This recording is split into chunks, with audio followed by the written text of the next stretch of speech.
Hello friends, I'm Harish Demla from Accurate Fortune Astrology। दोस्तों आज हम कर्क लगन में बुध देव की 12वें भाव की प्लेसमेंट, द्वादश भाव की प्लेसमेंट के बारे में डिस्कस कर रहे हैं। इससे पहले कि हम अपनी चर्चा शुरू करें, आपसे एक रिक्वेस्ट है कि अगर आप हमारा चैनल देखते हैं, हमारी वीडियोस को पसंद करते हैं तो इसे सब्सक्राइब जरूर करिए। दोस्तों आइए बात करते हैं कैंसर असेंडेंट में मरकरी की 12th हाउस की प्लेसमेंट के बारे में। आपके लगन चार्ट में अगर ये पोजीशन है तो आपको किस तरह के फल मिल सकते हैं। देखिए दोस्तों, 12th हाउस में जेमिनी यानी कि मिथुन राशि पड़ी हुई है, 3 नंबर राशि है, और अब ये मरकरी अपनी ही साधारण राशि में आप प्रवेश कर गए हैं। और मरकरी की जो है दूसरी राशि 3rd हाउस में है, तो that means mercury becomes a Lord of 3rd house and 12th house. लेकिन 12th हाउस में अगर मरकरी अपने साइन में है तो कुछ ना कुछ अच्छे रिजल्ट्स जरूर देगा। और कोई भी प्लैनेट जब भी अपनी राशि में बैठता है तो कुछ ना कुछ अच्छे रिजल्ट्स हमें जरूर मिलते हैं, चाहे हमारा वो भाव गलत ही क्यों ना हो, दुष्टाना ही क्यों ना हो, नेगेटिव ही क्यों ना हो, ऐसा माना जाता है। और दूसरी चीज ये है कि 12th हाउस का सिग्निफिकेंस अगर हम जान लें तो हम बड़े इजीली कनेक्ट कर लेंगे कि यहां किस तरह के फल मिलेंगे। 12th हाउस वैसे एक्सपेंसेस का हाउस है, लॉसेस का हाउस है, लॉन्ग टर्म इन्वेस्टमेंट्स का हाउस है, और मोक्ष का घर भी यही है, और भोग का घर भी यही है, बेड प्लेजर्स का घर भी यही है। 12th हाउस एक आइसोलेटेड प्लेस है। 12th हाउस का मतलब यह है कि ये बहुत दूर का घर है और आइसोलेटेड है। यहां पर थोड़ा सॉलिट्यूड है, अकेलापन है, और जितनी भी अकेली जगहें हैं दुनिया में उनका सिग्निफिकेंस भी हम 12th हाउस से ही देखते हैं। जैसे जेल है, जैसे हॉस्पिटल है, यहां आदमी कोई भी जब पहुंच जाता है तो उसमें एक अकेलेपन की फीलिंग डेवलप हो जाती है कि मैं अकेला हूं। चाहे वो लोगों में रहता है, हॉस्पिटल में लोगों के साथ रहता है, वो जेल में भी बहुत लोग कैदी होते हैं, लेकिन फिर भी वो मन से अकेला हो जाता है। असाइलम है, आश्रम है, या पागल खाना या आश्रम, जितने भी हैं वो वहां भी आदमी को इस तरह की फीलिंग डेवलप होती है। पहाड़ों के बीच कोई जगह, चाहे आपके अपने ही देश में हो, ये भी 12th हाउस का सिग्निफिकेंस है। जो आर्मी में या डिफेंस में जो लोग दूर दराज इलाकों में, बॉर्डर एरियाज में पोस्टेड होते हैं, यहां भी 12th हाउस का सिग्निफिकेंस मिलता है। और ऐसे ही समुद्रों के बीचों बीच जो लोग पोस्टेड होते हैं, वॉरशिप्स पे होते हैं, या ऐसी ड्यूटीज में होते हैं जिसमें उनको शिप एक जगह से दूसरी जगह ले जाना है, तो ये भी 12th हाउस का ही प्रभाव है। और 12th हाउस इमेजिनेशन का है, फैंटेसी का है, और क्रिएटिविटी भी देखते हैं 12th हाउस से। तो ये सारी सिग्निफिकेंस 12th हाउस की हैं। और 12th हाउस से हम फॉरेन लैंड भी देखते हैं, जो कि आजकल के टाइम में बहुत ही इंपॉर्टेंट हो गया, क्योंकि आजकल दुनिया सिमट के रह गई है। और फॉरेन कंट्री में जो लोग जाते हैं उनका 12th हाउस मजबूत होना चाहिए। अगर 12th हाउस अफ्लिक्टेड है तो वो वापस आ जाते हैं परेशान होकर। तो दोस्तों, इन सब चीजों के साथ मरकरी वहां बैठ गया। मरकरी क्या है? मरकरी बहुत चीजों को रिप्रेजेंट करता है। Basically mercury is a planet of logical mind and communication. Mercury से और भी बहुत चीजें हम देखते हैं, लॉजिक्स देखते हैं, रीजनिंग देखते हैं, कम्युनिकेशन स्किल्स देखते हैं। और मरकरी से हम statistics, maths, calculations, IT, software analysis, data science, languages, ये सब मरकरी से देखते हैं। और मरकरी से हम अपने शोल्डर्स देखते हैं, आर्म्स देखते हैं, और हमारा रेस्पिरेटरी सिस्टम में भी मरकरी का रोल है, और थ्रोट देखते हैं। ये हम शरीर के अंग हैं। और अगर डिसीजेस की बात करें तो मरकरी से हम स्किन डिसीज देखते हैं, नर्वस प्रॉब्लम्स देखते हैं, न्यूरो देखते हैं, माइग्रेन देखते हैं। जितनी भी हमारी हेड से रिलेटेड प्रॉब्लम्स हैं वो मरकरी से देखते हैं। और मरकरी से हम हमारे जो जितने भी चैलेंज्ड जितने भी हमारे बच्चे होते हैं जो बोल नहीं सकते या ज्यादा सोच नहीं सकते, हैंडीकैप जिनको बोलते हैं, तो वो भी एफ्लिक्टेड मरकरी या मरकरी जब सन के बहुत नजदीक आ जाता है तो इस तरह के ही प्रभाव देता है। बहुत नजदीक का मतलब बहुत नजदीक, उसमें डिग्री और अंश लगभग बराबर होने चाहिए। मतलब अगर मरकरी 14 डिग्री और 53 मिनट का है तो सूर्य भी 14 डिग्री और 50 मिनट के आसपास है, तभी इस तरह के प्रभाव मिलते हैं। अगर ये गैप थोड़ा सा बढ़ गया, डिस्टेंस बढ़ गया, फिर ऐसा प्रभाव नहीं मिलता। मरकरी जब भी सूर्य के नजदीक आता है तो मरकरी आउटशाइन करता है। जो भी जिस नेटिव के चार्ट में बुध सूर्य के नजदीक बैठा होगा वो बहुत ज्यादा इंटेलिजेंट होगा। अगर 2-3 डिग्री के डिस्टेंस पे बैठा हुआ है तो ये बच्चा बहुत शार्प होगा। जितना नजदीक आता चला जाएगा शार्पनेस बढ़ेगी, लेकिन एक पॉइंट के बाद जब ये सेम डिग्री में आ जाते हैं और बहुत नजदीक मरकरी चला जाता है तो फिर मरकरी का कुछ सिग्निफिकेंस बर्न हो जाता है, डैमेज हो जाता है। वहीं पर ये प्रॉब्लम्स आ जाती हैं, माइंड से रिलेटेड, ब्रेन से रिलेटेड, कम्युनिकेशन। और जिन बच्चों का ब्रेन अफेक्ट हो जाता है उनके कम्युनिकेशन भी अफेक्ट हो जाती है, क्योंकि एक ही प्लैनेट है जो दोनों को ही हेड करता है, हमारी कम्युनिकेशन को और ब्रेन को।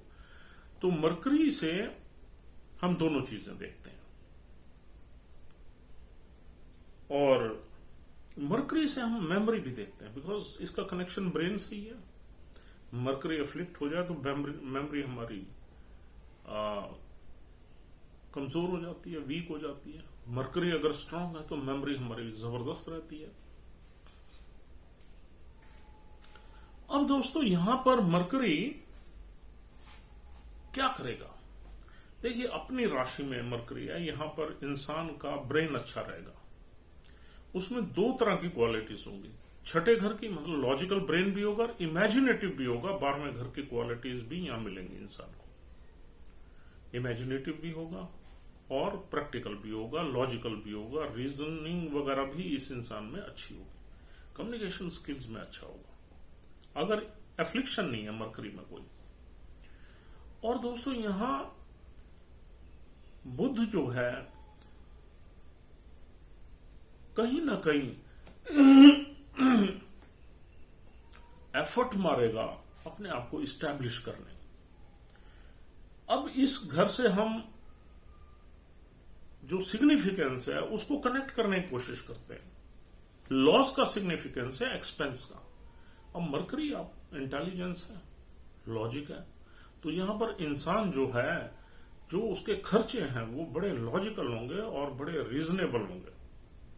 He will think twice for doing any expense in his life, और लॉसेस को होने नहीं देगा। अगर वो कोई खर्चे करेगा तो खर्चे करने की पावर उसके पास होगी, यानी अर्निंग्स होंगी। अननेसेसरी खर्चे यहां पर होने बहुत मुश्किल है। और यहां पर आदमी में कुछ रिटर्न क्वालिटीज भी हो सकती हैं, कुछ फैंटेसी लवर हो सकता है, कुछ राइटिंग की क्वालिटीज हो सकती हैं। आदमी फिक्शन राइटर हो सकता है या अपनी हॉबी के लिए कुछ राइटिंग्स कर सकता है। तीसरा घर हॉबीज का भी है और ये इमेजिनेशन का घर, तो ये क्वालिटी भी यहां पर मरकरी नेटिव को दे देता है। और 12वें घर के सिग्निफिकेंस में अगर एक योग कोई दूसरा बन जाए यहां पर, तो डेफिनेटली ये इंसान फौरन जाके सेटल हो जाएगा। एक योग कौन सा बन सकता है? चौथे घर का स्वामी यहीं बैठ जाए। कैंसर असेंडेंट में शुक्र बनता है चौथे घर का स्वामी, 7 नंबर राशि है। अगर शुक्र भी यहां बैठ जाए तो ये इंसान फॉरेन कंट्री में सेटल हो जाए। या फिर 9th हाउस का लॉर्ड आके बैठ जाए,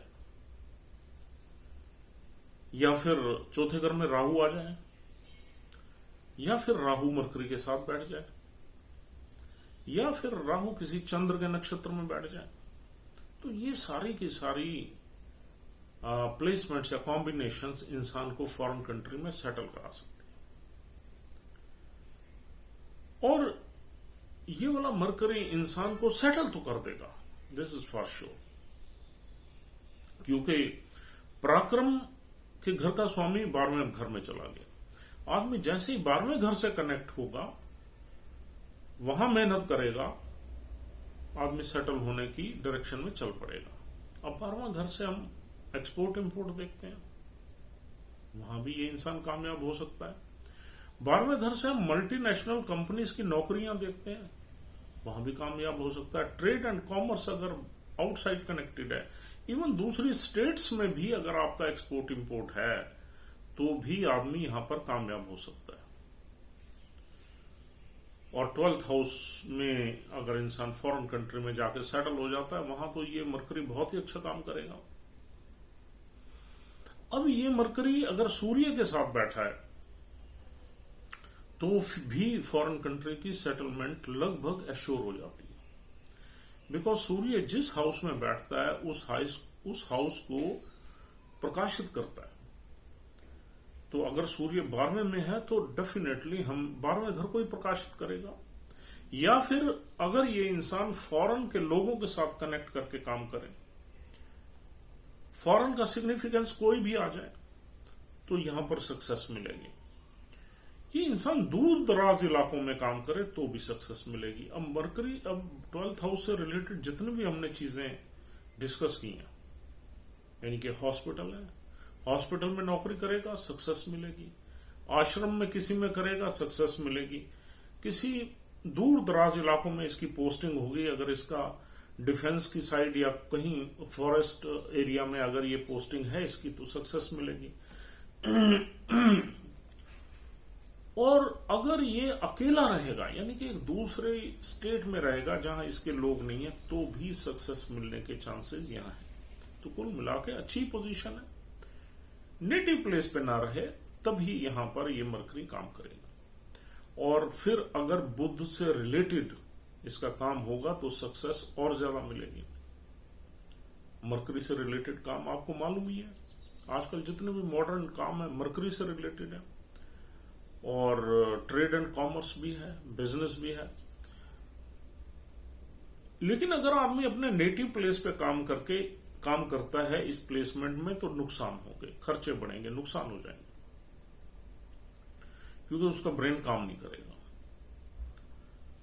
ज्यादा, यानी कि as compare to 12th house significance. और दोस्तों यहां पर अब मरकरी के बुरे रिजल्ट्स भी मिल सकते हैं। वो किस तरीके से कि मरकरी एफ्लिक्टेड तो नहीं है। देखो, कोई भी प्लैनेट ऐसा आप नहीं मान सकते कि वो अकेला ही है, वहां पर और भी प्लैनेट्स हो सकते हैं 12th हाउस में। अब देखिए, मरकरी अगर केतु के साथ बैठ जाए तो मरकरी एफ्लिक्ट हो जाएगा, मेमोरी वीक हो जाएगी और कहीं ना कहीं फेलियर्स के चांसेस बनेंगे। और थोड़ा सा ब्रेन में नेगेटिविटी आएगी, पैसिमिज्म आएगा। आदमी को ये थोड़ा सा स्पिरिचुअल साइड में ज्यादा केतु ले जा सकता है। केतु जिसके साथ बैठेगा उसको इंपैक्ट कर देता है, ब्रेन को इंपैक्ट कर देगा। अगर राहु के साथ बैठ जाए तो बहुत अच्छे रिजल्ट्स मिलेंगे, पर्टिकुलरली मरकरी और राहु रिलेटेड प्रोफेशंस में, जो कि आजकल ऑनलाइन जितने भी प्रोफेशंस हैं, सॉफ्टवेयर वगैरह के या लैंग्वेजेस के या डाटा एनालिसिस के या आईटी के, ये सब मरकरी और राहु के ही प्रोफेशन। और राहु फिर यहां पर, राहु की दृष्टि 4th हाउस पे होती है, तो 4th हाउस को इंपैक्ट कर देता है, विदेश में ले जाता है, सेटल कर देता है नेटिव को। तो यहां पर वो भी एक पॉजिटिव इंपैक्ट मिलेगा। राहु और मरकरी ये सिंकिंग एनर्जीज हैं, यहां रिजल्ट्स ज्यादातर अच्छे ही मिलते हैं। और तीसरा, यहां पर अगर हम बात करें तो सूर्य के साथ अगर मरकरी आ जाए तो मरकरी को बल मिलता है। सूर्य के नजदीक आ जाए तो और आउटशाइन करेगा, आदमी में करेज रहेगा, हिम्मत रहेगी। हालांकि सूर्य 12वें घर में बैठना ज्यादा अच्छा नहीं माना जाता, लेकिन अगर आदमी 12वें घर से रिलेटेड काम करे तो फिर यहां सूर्य बहुत अच्छे फल देगा, या आप बाहर चले गए तो भी अच्छे फल देगा। और आदमी में करेज रहेगा, हिम्मत रहेगी और आदमी आउटशाइन करेगा। और अगर यहां पर चंद्र बैठ जाए तो चंद्र पीड़ित हो जाएगा, तो मन हमारा हमेशा खराब ही रहेगा, उसमें कुछ न कुछ पीड़ा रहेगी, कुछ न कुछ बीमारी का योग बनेगा, मून से रिलेटेड बीमारी का। मरकरी और मून का कंजंक्शन हमेशा कहीं ना कहीं चंद्र को पीड़ित कर देता है और बीमारी का योग बनाता है। अगर मून यहां पर स्ट्रांगली बैठा हुआ है, उसकी डिग्निटी अच्छी है और दूर बैठा हुआ है, तो फिर यहां पर इमेजिनेशन आदमी की बढ़ जाएगी। और ब्रेन इमेजिनेशन दोनों, यानी कि इमोशंस, ब्रेन, इमेजिनेशन, तो राइटिंग वर्क में या क्रिएटिव वर्क में ये आदमी अच्छा काम कर सकता है। मंगल यहां बैठ जाए तो यहां पर गुस्से का भाव रहेगा और आदमी की जो कम्युनिकेशन है उसमें एग्रेशन रहेगा, जोश रहेगा, लेकिन आदमी टास्क ओरिएंटेड रहेगा। और यहां भी कुछ न कुछ मरकरी रिलेटेड कामों में, इंजीनियरिंग रिलेटेड कामों में आदमी को सक्सेस मिल सकती है। यहां अगर गुरु बैठ जाए तो आदमी में विजडम भी काफी रहेगी, यानी कि विजडम भी रहेगी और शार्पनेस भी रहेगी। मरकरी आपको क्लेवरनेस देता है, शार्पनेस देता है, और गुरु आपको विजडम देता है, मैच्योरिटी देता है। नेचुरल बेनिफिट प्लैनेट है, सौम्यता देता है। तो दोनों का जो कंजंक्शन है वो बढ़िया काम करेगा। और अगर यह शुक्र बैठ जाए तो दिमाग हमारा कहीं ना कहीं भोग विलास में ले जाएगा। शुक्र 12वें घर में वैसे ही एग्जॉल्ट हो जाता है काल पुरुष कुंडली में। यहाँ इंसान का जो ब्रेन है वो कहीं ना कहीं इंजॉय, प्लेजर्स की तरफ भागेगा, भोग की तरफ भागेगा और कहीं ना कहीं अपने इच्छा से इन चीजों को तलाश लेगा। और अगर शनि के साथ मरकरी बैठ जाए तो इंसान थोड़ा लेजी हो जाएगा, स्लो हो जाएगा, उसके डिसीजंस जो हैं थोड़े से प्रोलॉन्ग्ड रहेंगे, एग्जीक्यूट करने में थोड़ी दिक्कत आएगी और थोड़ी फ्रस्ट्रेशन भी रहेगी। तो दोस्तों, ये सारे प्लैनेट्स के साथ मरकरी मिलके कंजंक्शन में इस तरीके से काम करेगा। अगर प्लैनेट्स 10 डिग्री के नजदीक नजदीक इसके बैठे हुए हैं तो फिर ये इनका इंपैक्ट ऐसा ही रहेगा जैसे हमने डिस्कशन किया। अगर प्लैनेट्स दूर हैं, 20 डिग्री दूर बैठे हुए हैं या 15 डिग्री से ज्यादा डिस्टेंस है, तो फिर दोनों प्लैनेट इंडिपेंडेंटली काम करेंगे, अलग अलग नक्षत्रों में मिलेंगे और उसमें दोनों प्लैनेट्स की अलग से स्टडी करना ज्यादा अप्रोप्रिएट रहेगा। कुल मिला के दोस्तों, यहां पर बुध जो है अगर एफ्लिक्टेड है तो थोड़ी बीमारी का योग भी बनाएगा, थोड़ा स्ट्रेस का योग बनाएगा, माइंड में स्ट्रेस वगैरह का योग बनाएगा अगर एफ्लिक्टेड है तो। नहीं, अगर एफ्लिक्टेड नहीं है और स्ट्रांगली बैठा हुआ है तो यहां पर अच्छे रिजल्ट्स देगा। लेकिन अब ये देखना जरूरी है कि कौन से नक्षत्र में यहां पर बुध बैठा हुआ है। यहां पर 3 नक्षत्र मिलेंगे एज यूजुअल। एक नक्षत्र है मृगशिरा, जिसके 2 चरण यहां मिलेंगे। मंगल देव का नक्षत्र है। अगर मृगशिरा में मरकरी है तो मंगल की प्लेसमेंट अच्छी होनी चाहिए आपके चार्ट में, इसके मरकरी के अच्छे रिजल्ट्स लेने के लिए। Because in that case Mars will influence Mercury to give the results. अगर मार्स खराब पड़ा हुआ है, 8वें 6ठे में पड़ा हुआ है, तो यहां पर परेशानियां आएंगी, बहुत स्ट्रगल करना पड़ेगा, मेहनत करनी पड़ेगी, उसके बाद जाके रिजल्ट्स मिलेंगे। और वैसे भी एनिमी साइन, एनिमी प्लैनेट है मरकरी का ये। अगर मंगल बहुत अच्छा बैठा हुआ है तो कारक प्लैनेट है इस चार्ट में, तो यहां पर मरकरी अच्छे रिजल्ट्स देगा टेक्निकल फील्ड्स में। और दूसरा नक्षत्र है आर्द्रा नक्षत्र, जिसके 4 चरण यहां मिलते हैं। आर्द्रा नक्षत्र अच्छा नक्षत्र नहीं, हमने अपनी लगभग हर वीडियो में बोला है अच्छा नक्षत्र नहीं है। लेकिन आर्द्रा नक्षत्र में मरकरी उतने बुरे फल नहीं देता जितने दूसरे प्लैनेट्स देते हैं। एक मरकरी जो है वो राहु का मित्र है, और दूसरा आर्द्रा नक्षत्र में फल तो बुरे मिलेंगे, स्ट्रगल तो रहेगा, ऊपर नीचे चीजें रहेंगी, फेलियर्स भी रहेंगे, लेकिन आदमी फिर भी काम करता रहेगा और आगे बढ़ता रहेगा। वी कांट से कि यहां 100% इंस्टेबिलिटी रहेगी, इंस्टेबिलिटी जरूर रहेगी, लेकिन फिर भी काम चलेगा यहां, क्योंकि राहु और मरकरी दोनों ये फ्रेंड्स प्लैनेट्स हैं। लेकिन आर्द्रा नक्षत्र में आदमी को सक्सेस बड़ी मुश्किल मिलती है, यानी कि अगर आदमी फॉरेन कंट्री भी चला जाता है तो वहां भी धक्के खाने पड़ते हैं, वापस आना पड़ता है कभी कभी। तो अगर आर्द्रा नक्षत्र में यहां कोई भी प्लैनेट है, चाहे मरकरी है या कोई दूसरा प्लैनेट बैठा हुआ है जो मरकरी के साथ बैठा हुआ है, और पर्टिकुलरली इसमें हम स्पेशली बताएंगे सूर्य है या चंद्र है या मंगल है या इवन गुरु है या केतु है, ये प्लैनेट्स अगर यहां पर आर्द्रा में बैठे हुए हैं बुध के साथ, तो बाहर सेटल होने की नहीं सोचनी चाहिए, आपको प्रॉब्लम्स रहेंगी, दिक्कतें रहेंगी। अगर अकेला बुध आर्द्रा में बैठा हुआ है तब तो आप सोच सकते हैं, प्लान कर सकते हैं, फिर भी परेशानियों के साथ आप सेटल हो जाएंगे। और तीसरा नक्षत्र है, अच्छा इसमें राहु की प्लेसमेंट कोई भी हो, क्योंकि आर्द्रा नक्षत्र ही खराब नक्षत्र है, इसलिए राहु की प्लेसमेंट कोई भी हो, हाँ अगर अच्छे जगह राहु बैठा हुआ है तो प्रॉब्लम्स फेस करने के बाद सेटलमेंट के चांसेस बनते हैं। अगर राहु भी बहुत खराब बैठा हुआ है तो फिर आप यहां पर थोड़ा सा सोच विचार करके ही आप प्लान करिए। और तीसरा नक्षत्र है पुनर्वासु, जो गुरु का नक्षत्र है। पुनर्वासु नक्षत्र में कोई दिक्कत नहीं है, अगर यहां बैठा हुआ है तो पुनर्वासु नक्षत्र एक रीसेटलमेंट को रिप्रेजेंट करता है। मतलब आदमी एक बार पूरी तरह फेलियर होने के बाद जब दोबारा खड़ा होके और री इस्टैब्लिश होता है, वो पुनर्वासु नक्षत्र। पुनर्वासु नक्षत्र में भगवान राम 14 साल के वनवास के बाद अयोध्या आए थे, तो वो शेड्स मिलती हैं इसमें। तो अगर पुनर्वासु में यहां पर मरकरी है तो आदमी एक बार जरूर गिरेगा, यानी कि फेलियर्स फेस करेगा, लेकिन दोबारा रीसेटल हो जाएगा। This is almost confirmed. तो दोस्तों इस तरीके से यहां पर आपको मरकरी फल देगा, और कुल मिला के यहाँ अच्छे भी फल काफी देखे गए हैं अगर मरकरी एफ्लिक्टेड नहीं है तो दोस्तों this is all for the day. उम्मीद करता हूँ ये वीडियो आपके लिए यूजफुल है। If you are liking our videos, try to subscribe our channel on priority without before leaving this video. Please subscribe. Thank you very much once again. Take care of yourself and your parents.